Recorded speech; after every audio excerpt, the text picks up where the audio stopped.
Mr. Diaz, I understand you have already discussed the warp drive failure with Ambassador Spock? I have. It is imperative that the Ambassador's shuttle be flight ready. I need you both to ascertain the root cause of the system failures he encountered. I'm surprised, Commander. I thought you would have wanted to work on Ambassador Spock's shuttle yourself. I respect the Ambassador and his many accomplishments, but I do not derive any satisfaction from interacting with his shuttle as if it were somehow transubstantiated through its association with him. Especially when I have the entirety of this starship to concern myself with. I am not the chief engineer of this shuttlecraft. The Ambassador asked me to take a look, and I'm ready to crack this thing open. Good. You could learn from Mr. Diaz's focus. I'll take notes. Then I will leave you to it. Make note of any abnormalities in your report. Carry on. It seems like he's warming up to us. Yeah. Even Chovok has to look at that face and know you've earned some real respect. And I have to admit that I owe you one. You were right to make me go first. I don't know what I was thinking. You've pulled me out of trouble how many times? Call it even. Okay. At the very least, maybe I can track down that bottle of Saurian brandy you're still on the hook for. But first, we have work to do.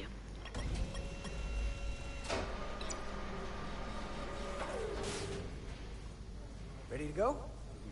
All set. Let's run the diagnostic.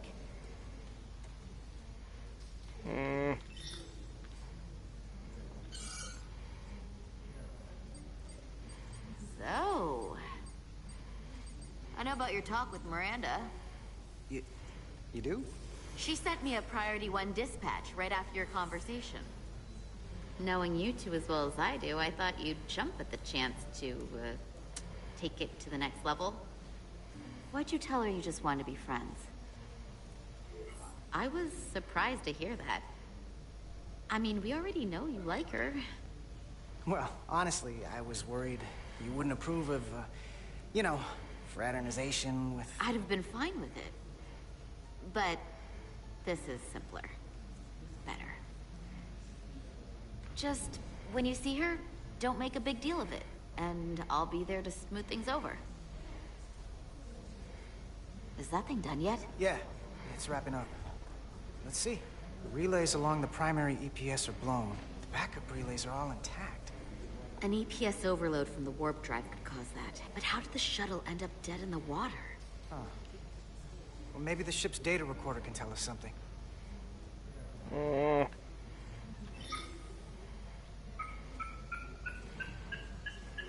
Here.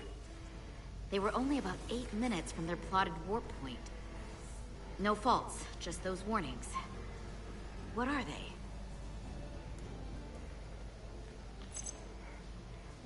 Subspace variance out of tolerance.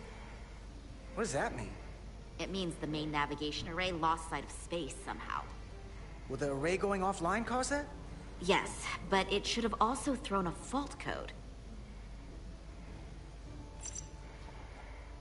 The warp field became inverted suddenly. I've seen this happen when the center warp coil cracks. A cracked warp coil throws a fault code. Still, we should take a look. There was a complete warp cascade failure. Wow. They're lucky the shuttle didn't turn inside out. Makes me think the computer panicked on the warp field equation. Any one of these failures should have thrown a fault. If it was caused by a system failure. None of this caused the relays to blow.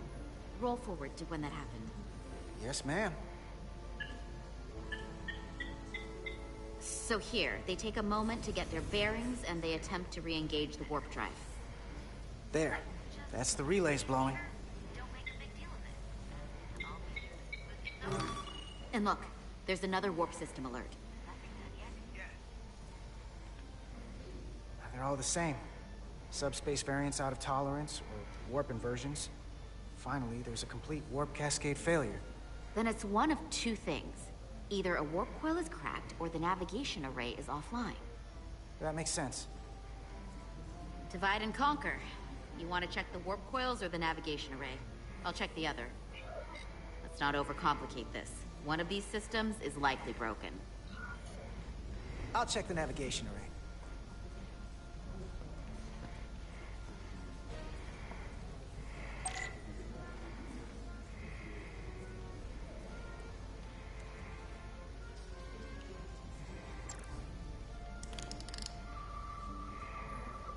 Oh, found it.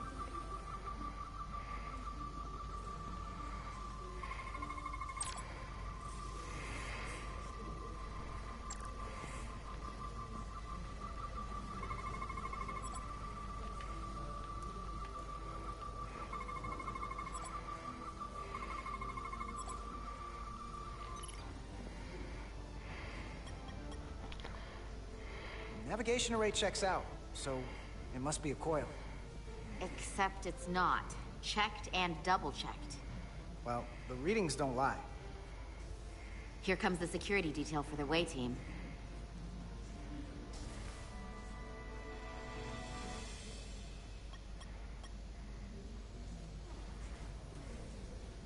Hey, going planet side?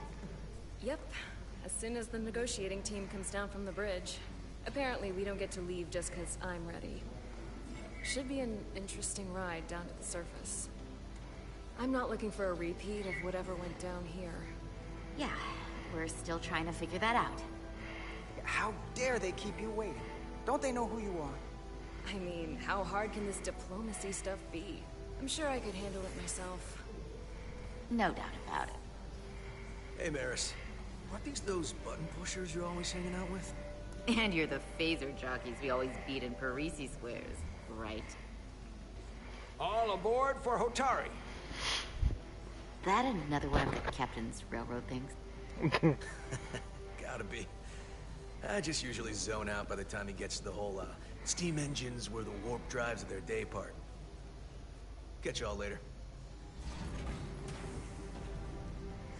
You don't want to miss your train.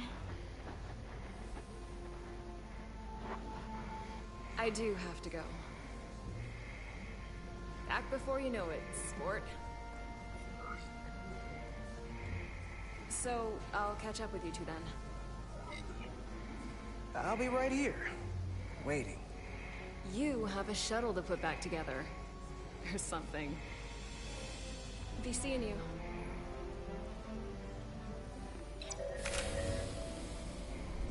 Finally got the trophy. That went well enough. It'll be fine. All right, where were we? So, the warp coils in the navigation array are fine, but the nav computer doesn't seem to think so. I'm out of ideas short of field stripping the shuttle from bow to stern. You wanna take this out of the shuttle and throw it on the bench? Oh, real hands-on maintenance. I like it. Okay, the nav computer is patched into the ship. The ship's computer can double-check our work. If the shuttle's nav computer is putting out false data, we'll know it. Let's run through the shuttle's logs again. Running now.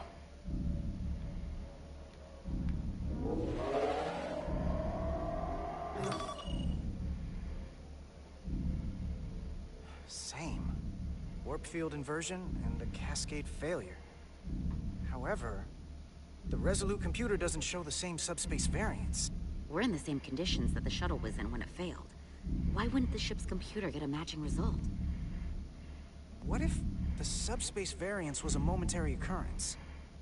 That's a possibility, and it would explain why the simulation under our current sensor readings failed to reproduce the issue. But a subspace anomaly strong enough to cause a warp field collapse would leave graviton ripples for days. Let's run with the momentary subspace variance theory for now. Roll forward to the shuttle's attempt to re-engage the warp drive. We need the conditions of space around the shuttle at the moment of warp failure. Resuming simulation.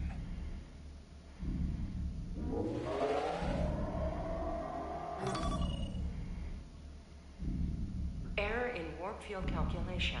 Cochrane formula variables are out of frame. That right there. Take the shuttle sensor data from that moment.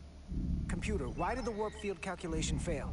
Warp field pressure returned non-orthogonal. Results are undefined. That doesn't help. Wait, what if we use a different ship? Put the Resolute into the simulation instead of the shuttle. Yeah, It should warp just fine. Unless... Computer, run the simulation with the Resolute. Resolute simulated. Computer, give me manual control on the warp power. Static field intensity, warp 1.1. 1.2. 1.3. Warp pressure is destabilized. Error in warp field calculation. The warp drive has experienced a system-wide cascade failure. Warp field collapsed. Subspace variance is out of tolerance. Cochrane formula results are undefined. Bingo. What-o? The same moment when the shuttle failed to warp, so did the ship. Whatever happened to the shuttle just happened to us. The Resolute will not sustain warp. We can't leave Hotari space.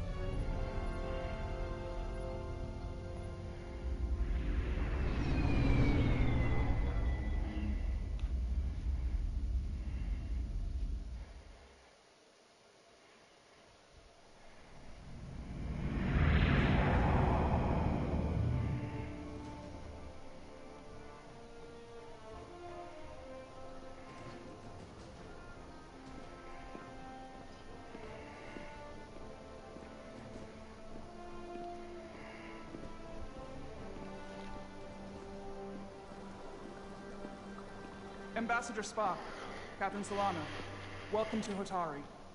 We are honored you have come. My name is Tylos Altaris, Minister of Diplomatic Affairs. The honor is ours, and this is Commander Jara Rydick, first officer aboard the USS Resolute. You'll find she has a keen mind, and unique insight into the dynamics between the Hotari and the Illydians. We are honored to be here, as representatives of the Federation. I'm so glad. These must be the representatives of the mighty Federation. The reigning authority in the galaxy. Or so we've been led to believe. Whether that's true or not remains to be seen. But, either way, we're grateful you've made the time to come to our little corner of the universe. And you are? This is Galvin, and this is Citron, the heroes of the revolt in the mines.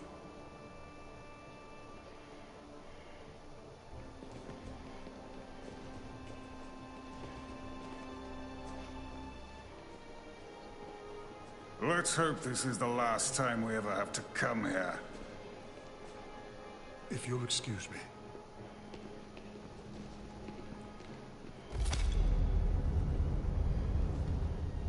I think we're about to begin. Did you hear the arrogance from that guy? I don't know what we're walking into here. But that guy was something. That may be true. But let's keep an open mind going into the negotiations. Hopefully he's just one voice amongst many. Then let's hope he's the outlier. The Hotari have invited us as their guests, so we must show them the proper respect.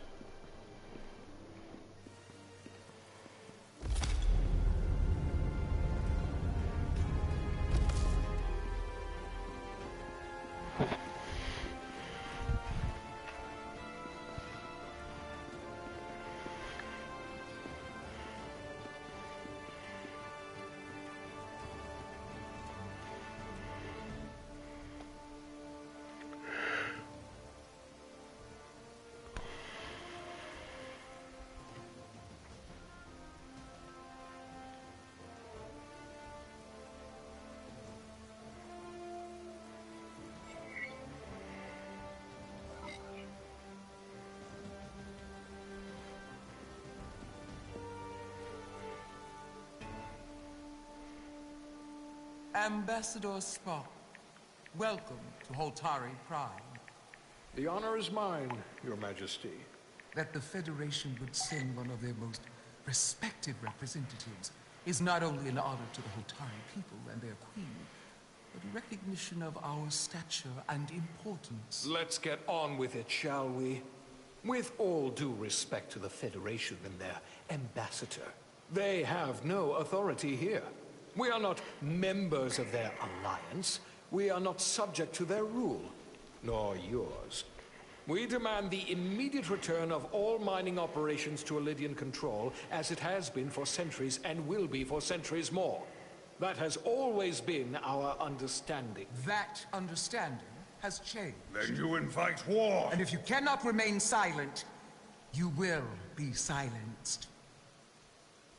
But his point is well taken. What is the Federation's interest in this matter?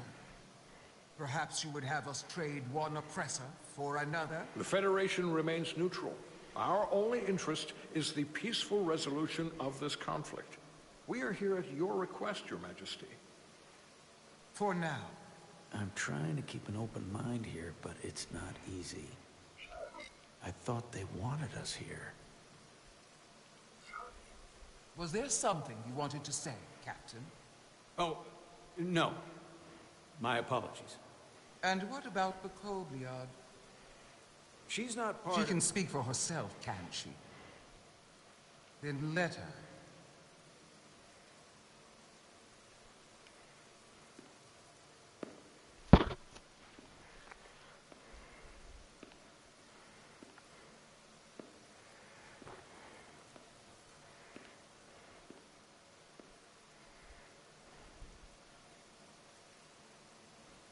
Now then, one should know their place.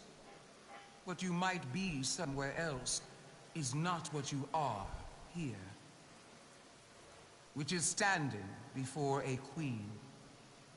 And a queen deserves respect. A bow is not too much to ask. Is Hotari Prime, heart of the Hotari system.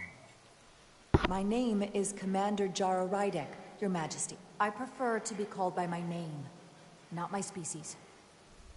Then I suppose that makes us even. Commander Rydek. You are Kobliad.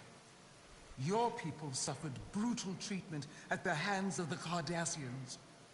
Their injustice towards the Kobliad is as unimaginable as it is unforgivable. Not unlike how we have been treated by the Alidians.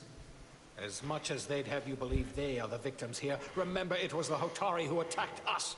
Hundreds of innocent Alidians were slaughtered without mercy in those mines. The blood is on their hands, not ours. Quiet!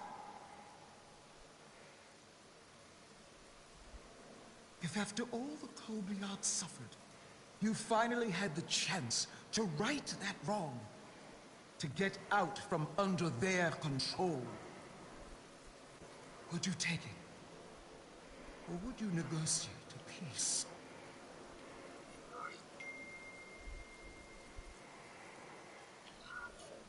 I can't speculate on something that never happened, Your Majesty.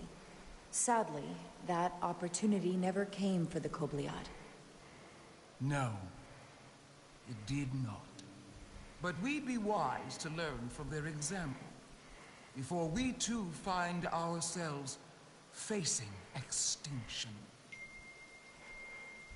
The Federation is the most powerful, most advanced alliance in the galaxy. It's widely known we have an abundance of dilithium in our mines. And it's in your interest to secure a steady supply. Your Majesty, if I may. Ambassador Spock would have us believe you're here as a neutral party in the interest of peace. So why are you really here? I want the truth, not your Federation rhetoric. As Ambassador Spock has said, we've come seeking a peaceful resolution to this conflict, and have no interest in your dilithium. I'm not nearly as naive as you must think. The Federation has done business with the Alidians for decades, which makes me question your motives. What they haven't said, but cannot deny, is a simple truth. The dilithium trade would not and will no longer exist without Alidian involvement. We created it for the benefit of everyone, especially the Hotari. We've given them warp technology. We've let them share in the profits. We've made their lives infinitely better than before dilithium was discovered. All of that goes away if the Federation turns a blind eye to their treachery. That is enough of your lies! The Hotari are quite capable of running the mines. We've done so for centuries. So tell me, who deserves control of the dilithium trade and the mines on Tau? Who should the Federation recognize? The Hotari or the Elidians? Can only be one or the other, not both. If there can only be one, then it would be in the best interest of all involved if the Elidians resumed operation of the mines. And that is why we should not trust our fate to the Federation. She speaks sense. You do well to listen to her. And you do well to hold your tongue. We will take back our minds by any means necessary. And you will see more blood spilled. I am more than willing to address your concerns, Your Majesty. Yours as well, Representative. But I suggest we could have a more productive conversation with a smaller group. Perhaps only the most essential representatives.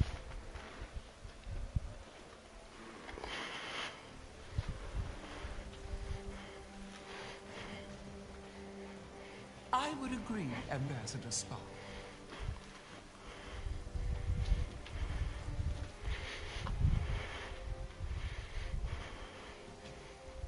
Quick bathroom break.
Okay, I'm back.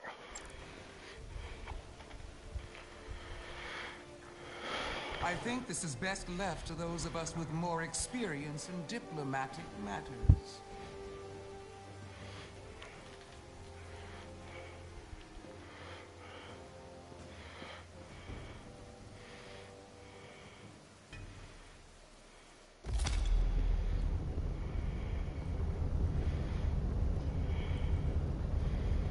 Spock and I will cover everything on the diplomatic front.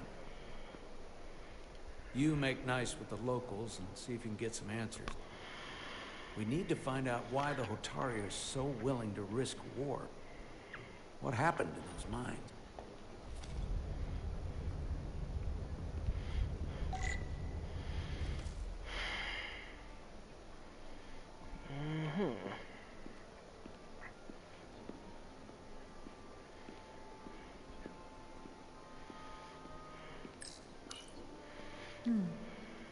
Soothing.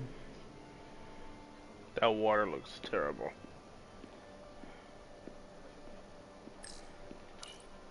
Commander, after hearing so much about the Federation's sense of fairness and justice, I was surprised that you sided with the Elidians. In all honesty, I expected more, especially from someone like you. To be clear, I'm not on either side of this conflict. Our only interest is peace. On the Elidians' terms, apparently. I assume you were there, the day the mines were seized from the Elidians. Not seized.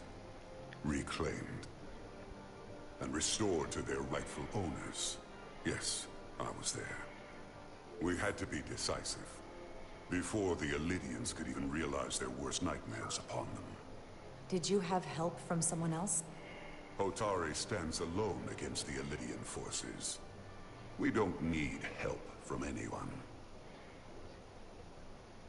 They respect one thing above all else, and that is force. The greater the force, the more certain the outcome. Any talk of making peace is just that, and worth little without the strength to secure it. Which makes me wonder about your ship, the Resolute. Undoubtedly the Federation's finest warship.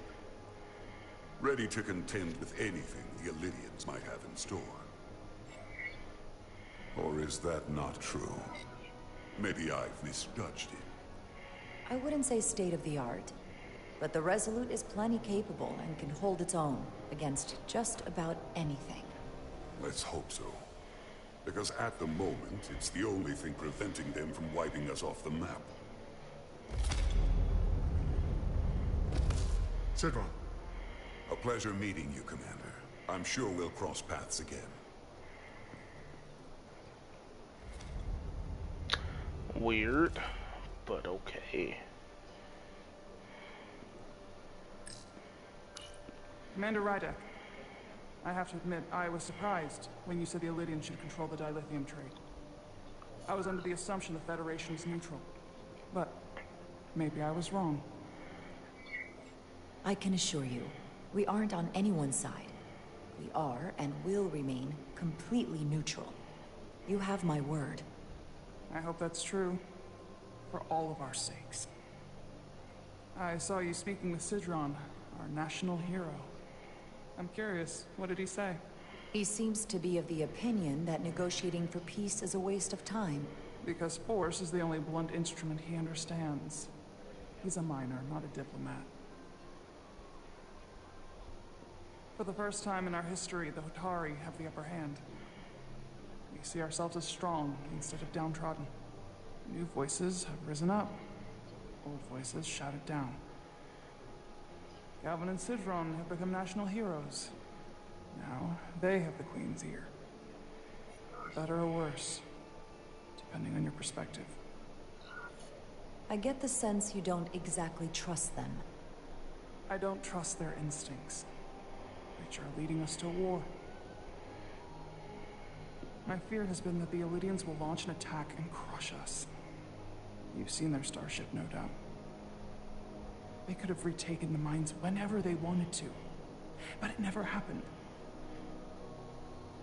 And as strange as this may sound, I'd almost say they're afraid. I just don't know what they're afraid of. It's still the same bluster and bravado you would expect from them. Because of what happened in the mines. Is it Galvin they're afraid of? It's entirely possible, but I don't know for sure. Whatever Galvin is doing in those mines is turning everything upside down. But no one knows exactly what's happening.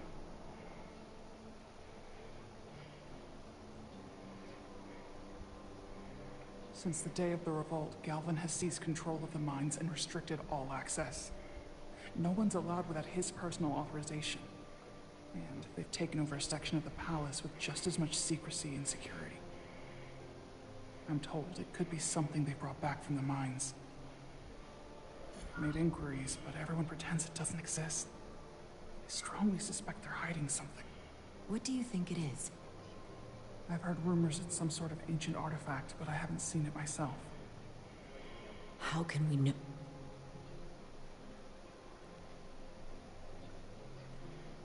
I'd better see what's happening. Do you think you can find out what they're hiding? I need to see proof of something before I can make my case to the Federation. I can try, but even if I found it, I might not know what to make of it. Take this. You can use it to capture whatever you find, and then send it to me.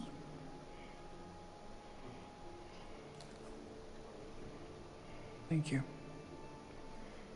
I will let you know what I find. And I look forward to our meeting again.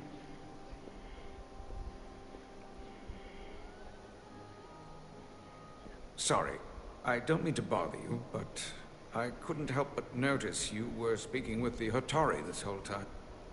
I figured it might be useful if I offered another perspective. Of course.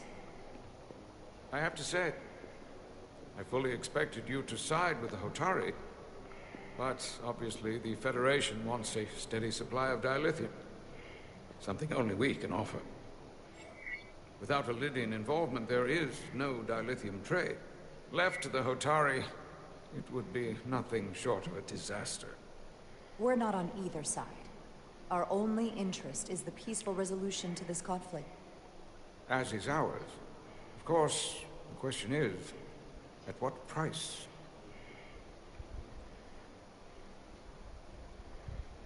Major Solid Arminta, Special Attaché, Illidian Armed Forces. Pleasure to meet you, Commander. I have my issues with the Hotari, but I have to give them some credit. They know how to seize an opportunity. Inciting an uprising the same day as a massive, once-in-a-lifetime ion storm. Our assumption was that this storm was just an anomaly. Yes, a very convenient anomaly. At least that was what we were told. Of course, I wasn't there. But who am I to say otherwise? You sound skeptical. Well, the official story is that it was the storm that enabled the revolt. How else do a bunch of unarmed, unorganized miners seize control of an entire moon, much less thousands of mines? But I've talked to people who were there. They tell a different story. They say they're lucky to have escaped with their lives. That it was more than just the storm. That somehow the miners were able to harness the energy from the storm. I know it sounds crazy. I'm not even sure I believe it myself. The energy readings we've seen are off the charts. There's no way they'd be able to somehow harness it. That sort of technology doesn't even exist. I know. I felt the same way. But each person told the same story.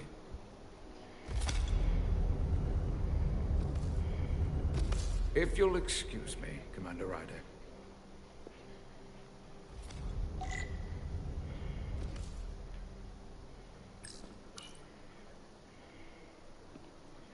They seem proud of their culture.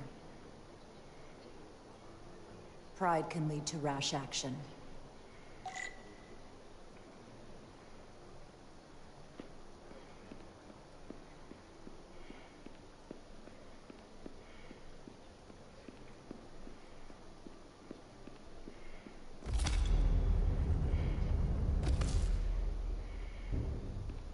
Well, that was a disaster. What happened? The Hotari refused to concede anything, so the Illidians stormed out. The Hotari did not invite us here as peacekeepers. I hope your efforts were more fruitful than ours.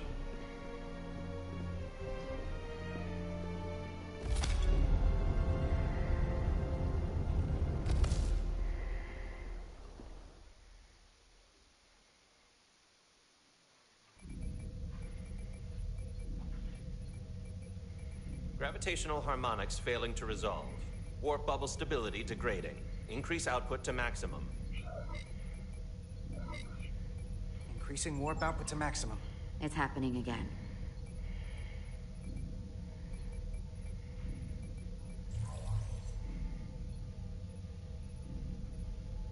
It is evident that presently, the Resolute cannot achieve warp propulsion. Since our diagnostics rule out any problems with our warp systems or anything about the ship, the problem appears to be the fabric of space itself. Space itself? You're saying something about this region of space prevents warp travel? Prevents it, or can't sustain it. However improbable, that appears to be the case. Well, couldn't we slow-boat it out of here at impulse speed? It may come to that, but we don't know how far this warp dead zone extends. Captain Solano is on his way back from the negotiations, and I want to have some answers for him when he gets here. Indeed. Given the facts at hand, we may be able to deploy subspace probes around the ship to construct a clear picture of the phenomenon. Around the ship. I'll prep a shuttle.